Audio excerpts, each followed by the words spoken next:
오늘 우리에게 주시는 하나님의 말씀은 레위기 4장 1절부터 21절까지입니다.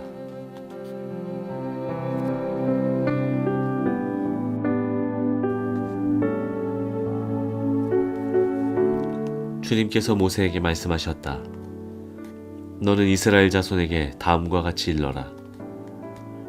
어떤 사람이 실수로 잘못을 저질러 나 주가 하지 말라고 명한 것을 하나라도 어겼으면 다음과 같이 하여야 한다.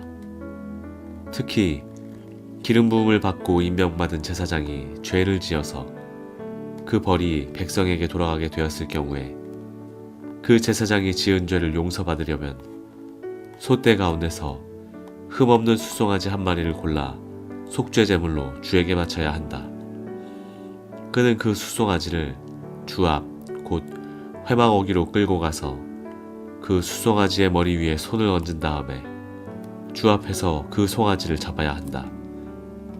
그리고 기름 부음을 받고 임명받은 제사장이 그 수송아지의 피를 얼마 받아서 그것을 회막 안으로 가지고 들어가서 제사장이 직접 손가락으로 피를 찍어 주 앞 곧 성소에 친 휘장 앞에서 7번 뿌려야 한다.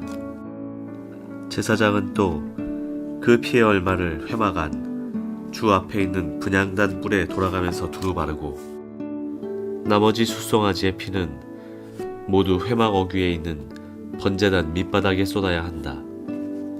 그런 다음에 그는 속죄 제물로 바친 그 수송아지에서 기름기를 모두 떼어내어야 한다.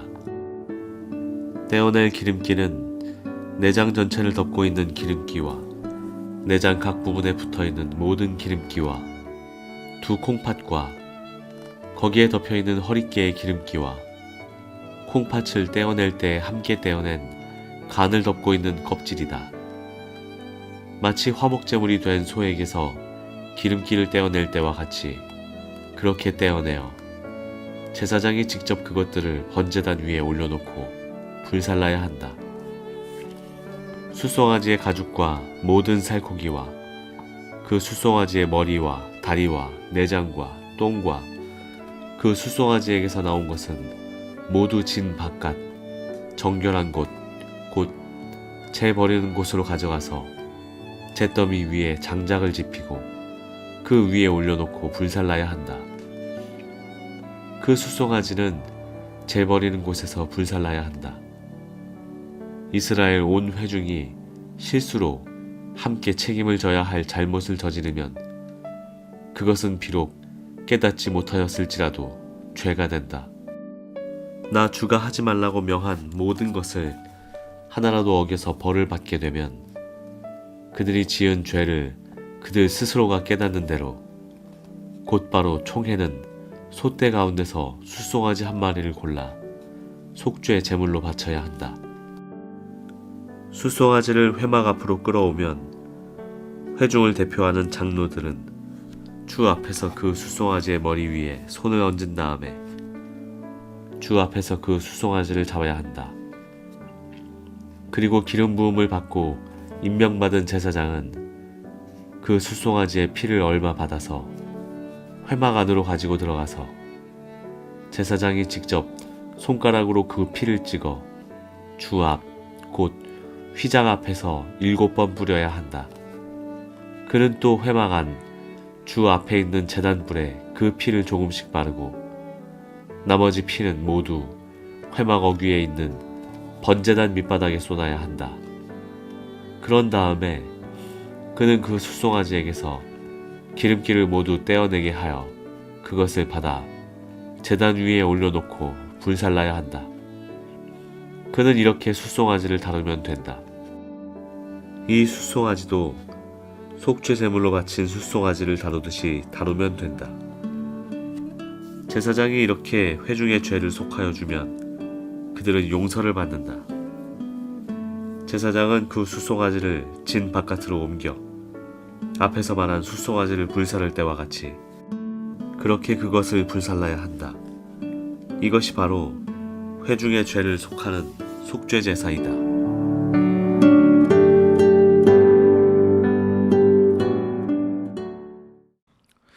속죄제는 두 가지 문제를 해결하기 위한 제사입니다.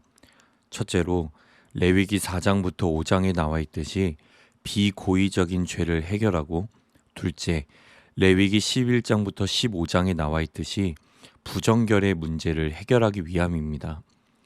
고의적인 죄의 경우는 레위기 5장 1절부터 4절에 나와 있듯이 고의성이 다소 가벼운 일부 경우를 제외하고는 죄성이 심각해서 속죄제가 허용되지 않았습니다.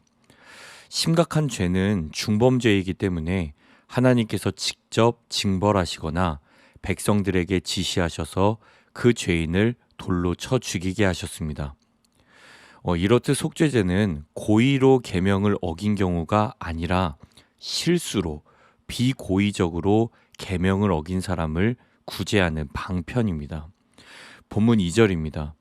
너는 이스라엘 자손에게 다음과 같이 일러라. 어떤 사람이 실수로 잘못을 저질러 나 주가 하지 말라고 명한 것을 하나라도 어겼으면 다음과 같이 하여야 한다.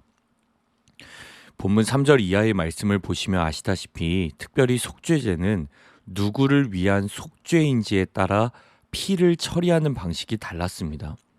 본문 3절부터 7절까지를 보시면 대제사장과 회중 전체를 위한 속죄제에서는 성소로 가져가 성소 휘장에 뿌리고 분향단에 발랐습니다.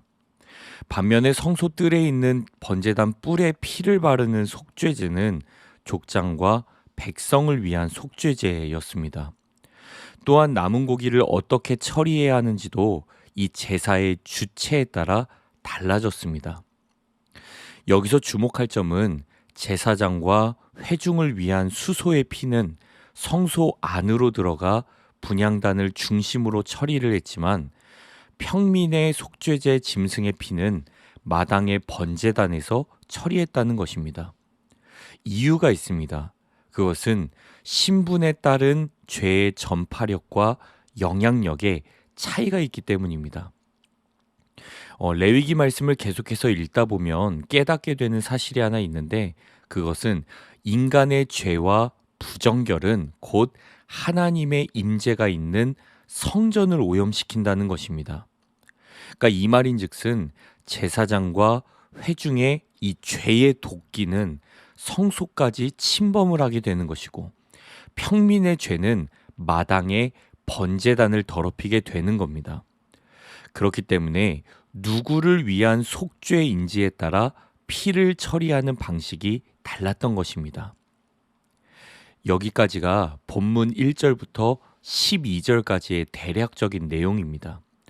다음 13절부터 21절까지의 말씀을 보시면 이스라엘 온 회중의 속죄제를 다루고 있습니다.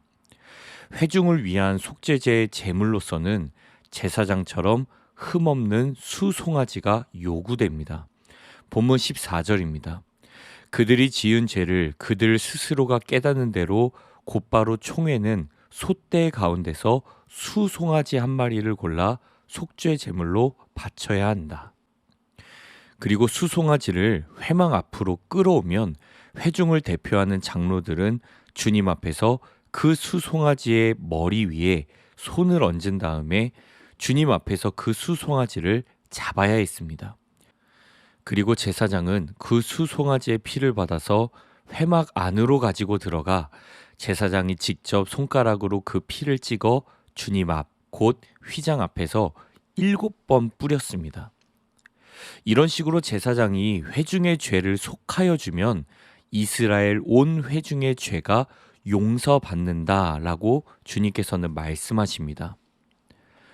그렇다면 질문해 볼 수 있습니다. 언제 이러한 죄사함이 일어날까요? 죄를 깨닫고 인정했을 때일까요? 제물을 드릴 때일까요? 죄사함이 일어날 때는 죄로 인해 부정한 사람이 제사를 드리는 순간이 아니라 실수로 지은 죄를 깨닫고 속죄제를 주님 앞에 드리고자 할 때, 그때 이미 주님으로부터 용서를 받게 되는 겁니다. 사무엘상 16장 7절입니다. 나는 사람이 판단하는 것처럼 그렇게 판단하지는 않는다. 사람은 겉모습만을 따라 판단하지만 나 주는 중심을 본다. 하나님께서는 속죄제를 드리는 그 사람 마음의 중심을 보십니다. 그러니까 속죄제는 이미 이루어진 회복에 대한 공식적인 절차일 뿐입니다. 그러니까 확인하는 시간이라는 겁니다. 그러니까 쉽게 말하면 속죄제가 죄 사함을 완성시켜 준다는 말씀입니다. 그러니까 우리는 이 속죄제를 공로 쌓아가는 방식으로 이해해서는 안 됩니다. 실수로 지은 죄일지라도 죄의 심각성을 자각하고 하나님께 나아가고자 하는 태도, 그 마음가짐이 중요한 겁니다. 이미 주님께 속죄제를 드리겠다라고 마음먹는 그 순간 주님의 회복이, 그 죄사함이 임한다는 말씀입니다. 우리 마음의 중심을 보시는 주님의 역사가 바로 이러한 것입니다. 한편으로 생각해 보면 마음의 중심이 좋으니까 당연히 행동도 좋은 거 아니야? 라고 말할 수 있습니다. 그러나 꼭 그렇지 않다는 사실을 우리 자신만 보아도 알 수 있지 않습니까? 사람들끼리는 속일 수 있어도 주님은 속일 수 없습니다. 그렇기 때문에 주님께서는 제사에 필요한 제물뿐만 아니라 그 제사를 드리는 사람의 그 마음, 그 태도를 주목하신다는 겁니다. 저번에도 말씀드렸다시피 가인과 아벨의 이야기가 바로 이 사실을 말해주고 있습니다. 똑같이 주님께 제사를 드렸음에도 그 사람의 중심이 어떠한지에 따라, 그 사람의 마음가짐이 어떠한지에 따라 주님께서는 그 제사를 받기도 하시고 받지 않기도 하십니다. 이처럼 속죄제를 통해 죄가 사함받는 순간은 이미 그 사람이 주님 앞에 회개하는 마음으로 제사를 드리고자 마음먹을 때입니다. 시편 51편 16절과 17절입니다. 주님은 제물을 반기지 않으시며 내가 번제를 드리더라도 기뻐하지 않으십니다. 하나님께서 원하시는 제물은 찢겨진 심령입니다. 오 하나님, 주님은 찢겨지고 짓밟힌 마음을 멸시하지 않으십니다. 속죄제에 관한 말씀을 나누었습니다. 사실 본문에 기록된 여러 제사 방식보다도 우리가 기억해야 할 것은 다름 아닌 우리 마음의 중심입니다.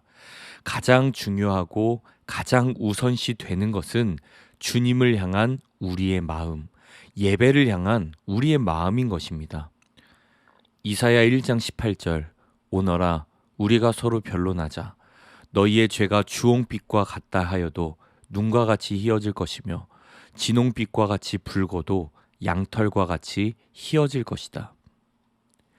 주님께 나아가는 마음, 주님 앞에 나아가 대화하고자 하는 마음, 그 자체가 제일 중요합니다.